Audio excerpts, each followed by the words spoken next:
Hey there, we are back for episode 2 of Foodservice versus TikTok. Steve McGoy here alongside Richard White, and we are super excited for today's episode. We have some amazing recipes, some really cool stuff to show you, and hey, we might actually learn something today too. Who knows? So what do you say? Should we get after it? Jay, roll the intro.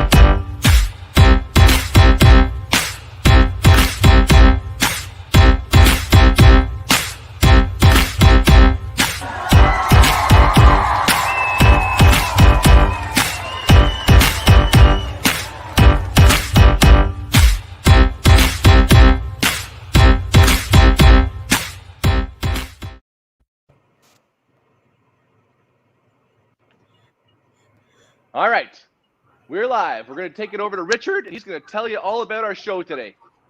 All right, everybody, welcome back. Welcome back. Here we are with episode 2 of Foodservice versus TikTok. And this episode is so much fun because we're going to tackle ramen. I have seen so many, and I mean so many ramen videos on TikTok that I dream of ramen every night. But the reason why ramen is so important for us to do as an episode is because it is such a great food. It's wildly diverse. You can put almost anything into it, and it's highly profitable for your business. So today we're going to tackle a few different things of ramen, but the first thing we're going to jump onto is the clip that I saw that inspired this episode. It's a fun clip. You can see them using lots of different foods and making their ramen. Ramen, by the way, is a noodle and the dish. So yeah, it's an interchangeable word. So anyways, Jay's going to roll us a clip of a TikTok video that inspired this one. Have at it, Jay. Yeah.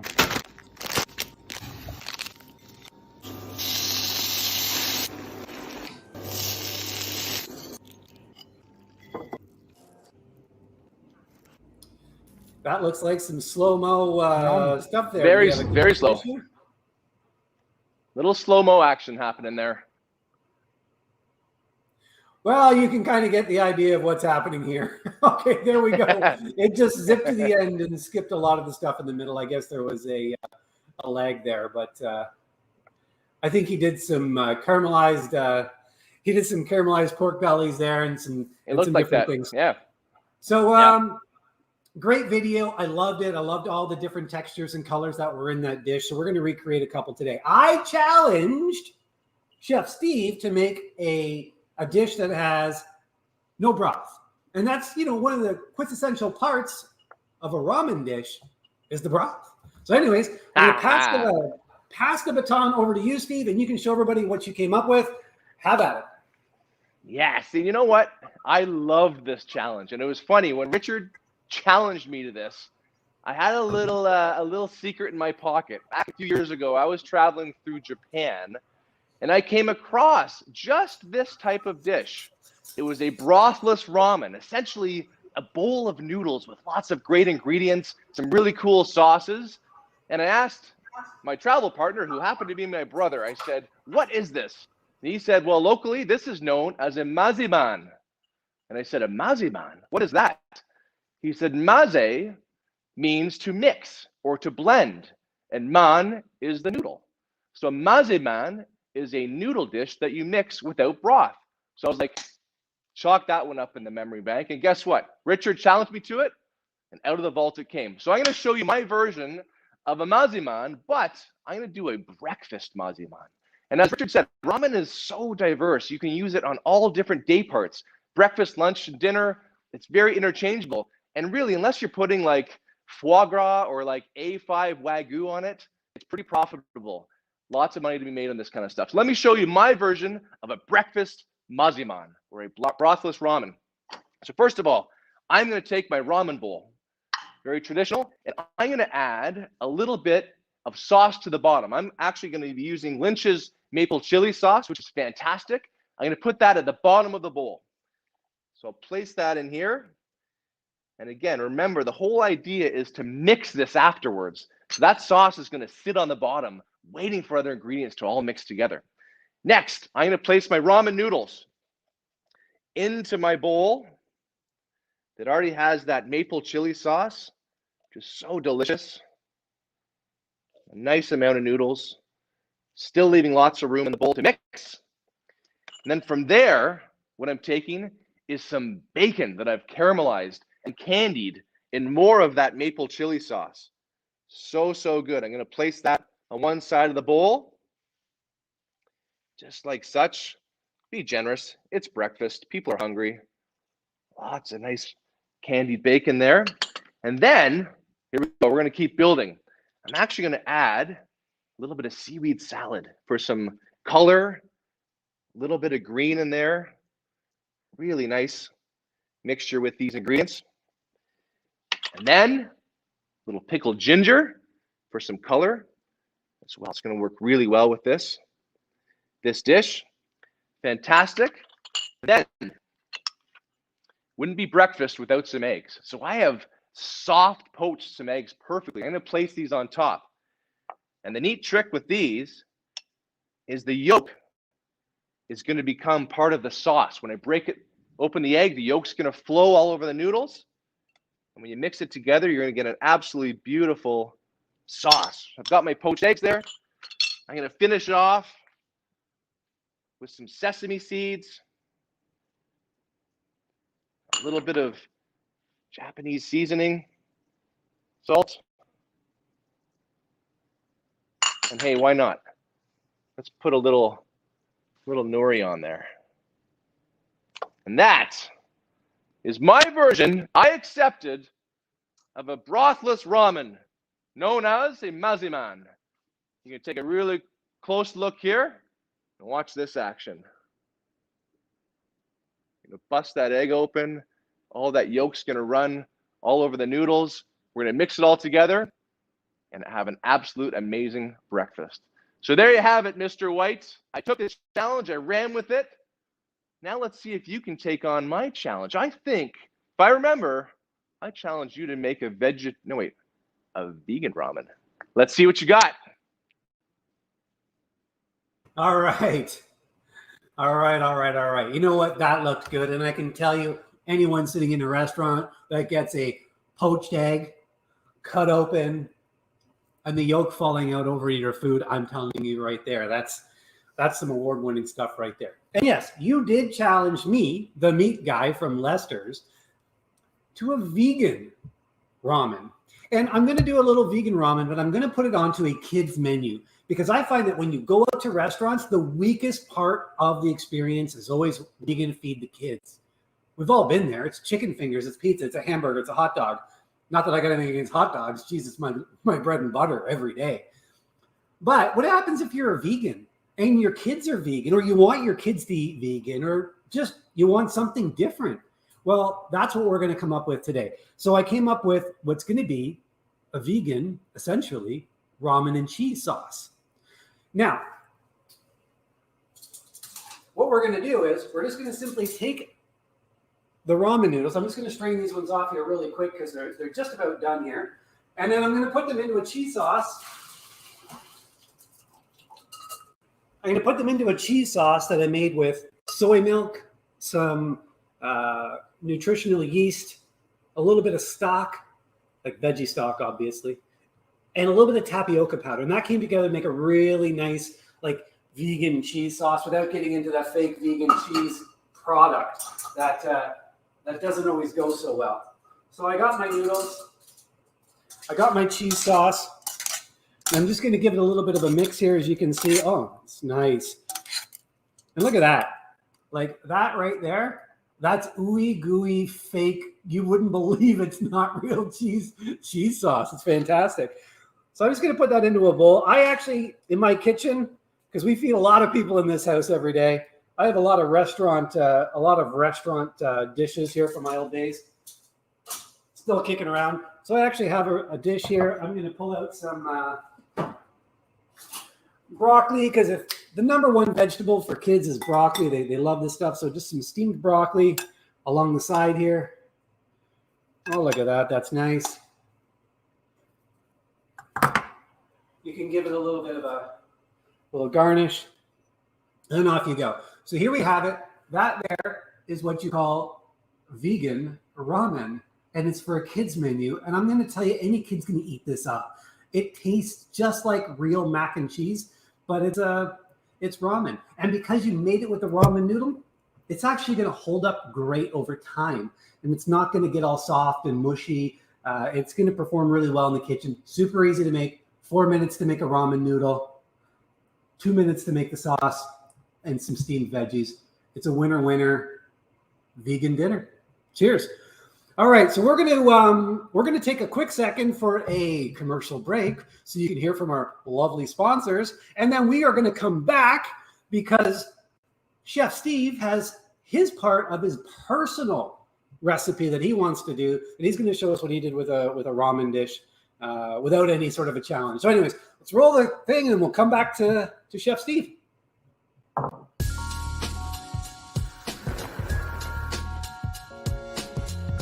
At Lynch Foods, we're passionate about flavor. As a Canadian custom manufacturer, we've been developing high-quality products for our customers for over 80 years.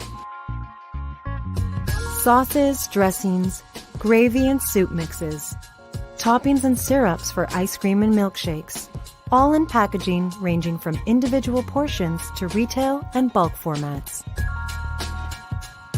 For food service, healthcare, or as industrial ingredients, our processing expertise, innovation kitchen, and research and development team partner to create and provide solutions.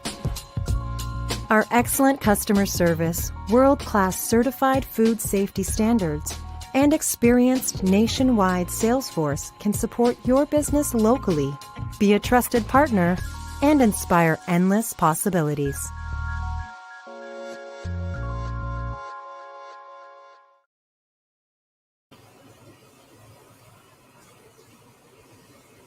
Oh, I think you're muted. Oh, you were muted am there. I off mute? Oh, I was muted. Hey, I was just going to say, that was a really cool commercial. I wonder if they had to hire a hand model for all that food work. Wait a second. No, they didn't. That was me. Just kidding around.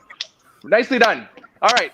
So my second dish is going to be a little bit more of a traditional ramen.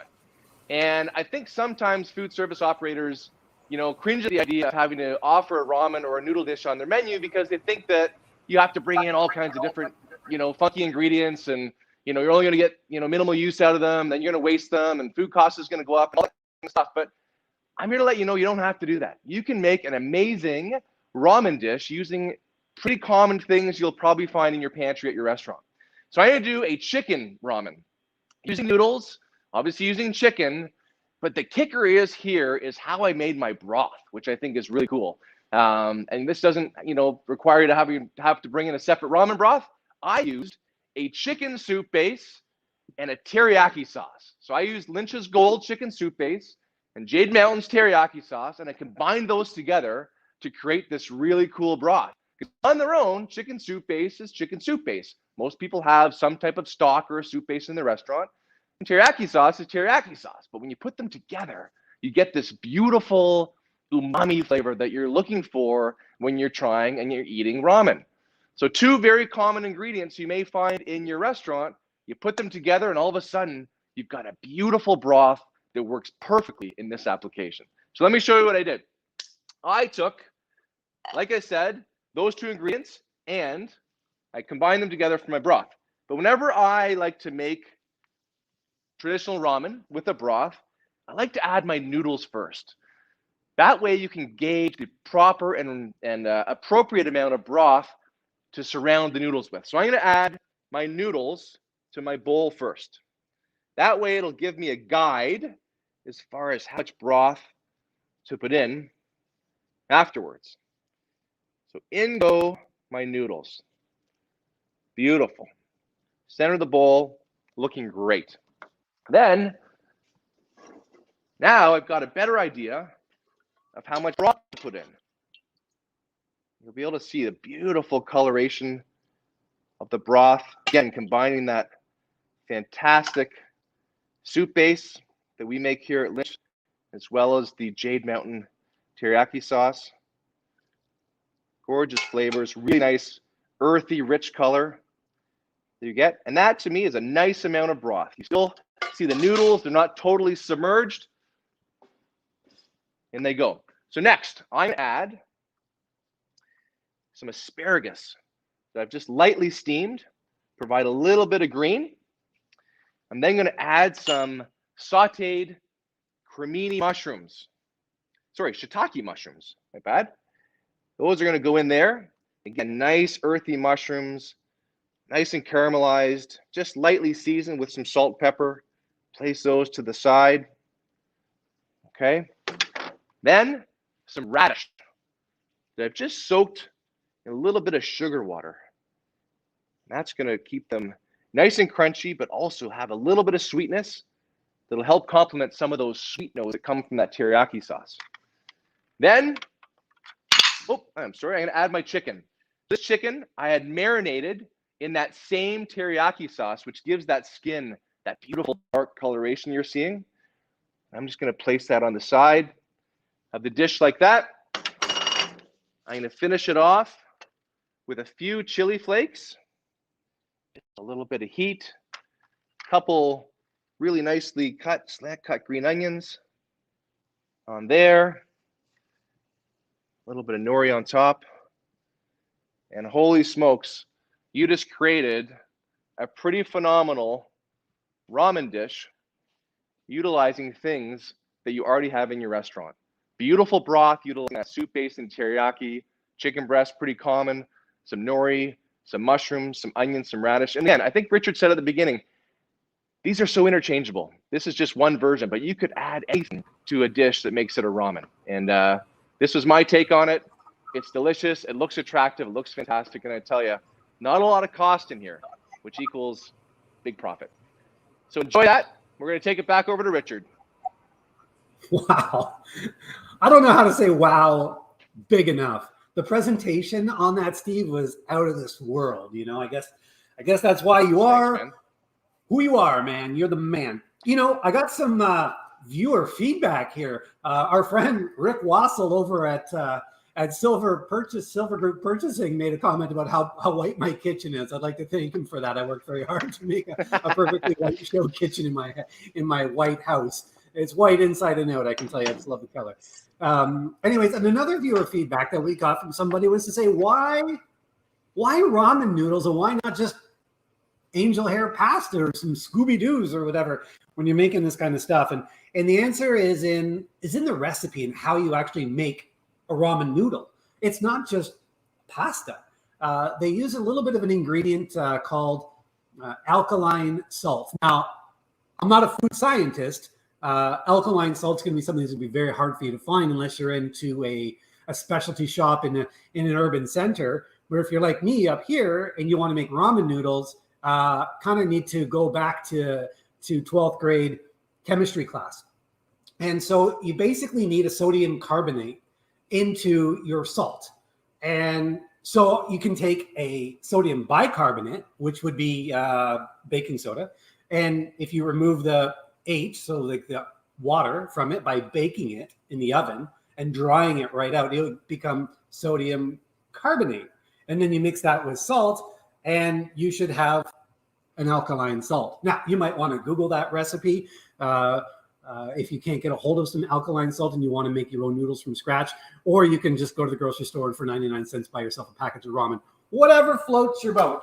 Okay, so for my challenge today, for me, I wanted to pay a little bit of homage to not only Lester's food. I'm going to use our smoked Texas-style brisket as part of my ramen dish, but also, you know, around the holiday times, my family enjoys Scotch eggs. And I think I actually pitched Scotch eggs as an item for Lester's to make someday down the road if we ever get that ability. So first things first, we're going to talk about the noodles.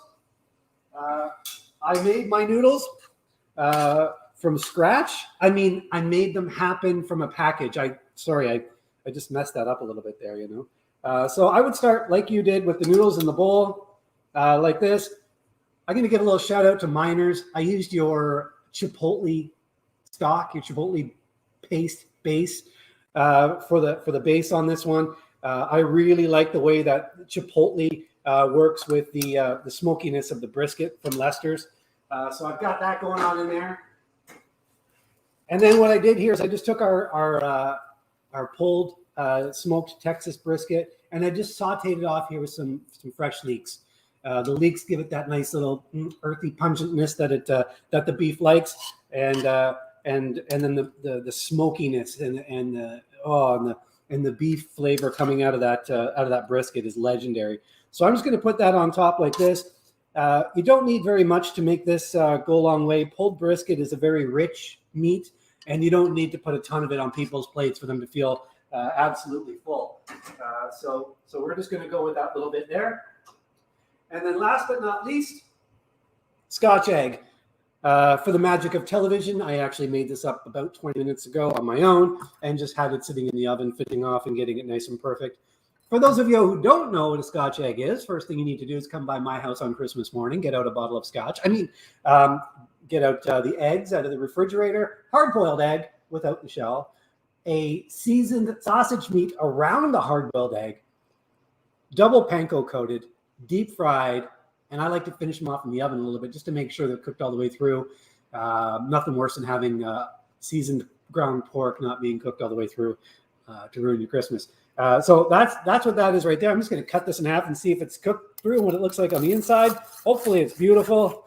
It's live television. You never know what's going to happen. Oh my goodness. Look at that. And that's what it should look like. Fully cooked all the way through.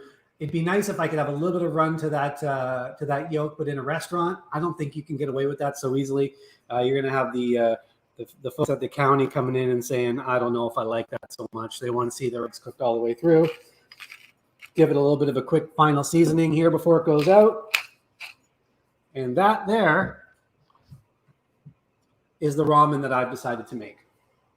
So we have our Miners Chipotle stock on a packaged ramen noodle, Lester's pulled smoked Texas brisket with some sauteed leeks, and of course you can't go wrong with Scotch eggs on the top. So that's what I would do. And then I guess if you wanted to finish this off perfectly, our friends over at the Bent Taco always like to give out reusable containers when they give us food. I stole this from your office, Steve. This is Lynch's barbecue sauce. And that's lunch, people. Enjoy. All right, so that's the end of my recipes. That's the end of your recipes. So I guess all that's left to do is wrap up. So I'm going to pass the mic back over to you. What's going to happen? Am I unmuted? You're good. Yes. All right, good. Hey, listen, Richard, that was amazing. Honestly, that looked really, really cool. Well done. But I think maybe off air, we may have to talk about incorporating a segment called Richard White, the Science Guy. Because I tell you, your knowledge of alkalinity and how to make noodles and all that kind of stuff, I had no idea. So, this is going to take our show to a whole new level. Richard White, Foodservice versus TikTok. Richard White, the Science Guy. Oh my God, I don't know what's going to happen, but that was pretty cool. I'm not no science guy. But hey, listen, this was a lot of fun to do. Ramen is an amazing platform for you to utilize ingredients in your restaurant, have some fun, make some really cool stuff, make some money, like I said.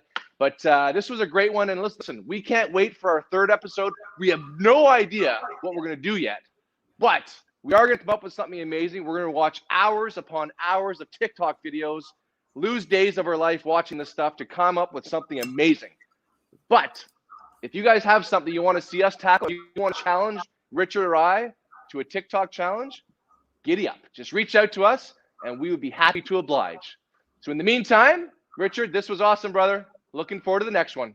Hey, thanks a lot. Off to lunch. Take care. See you guys.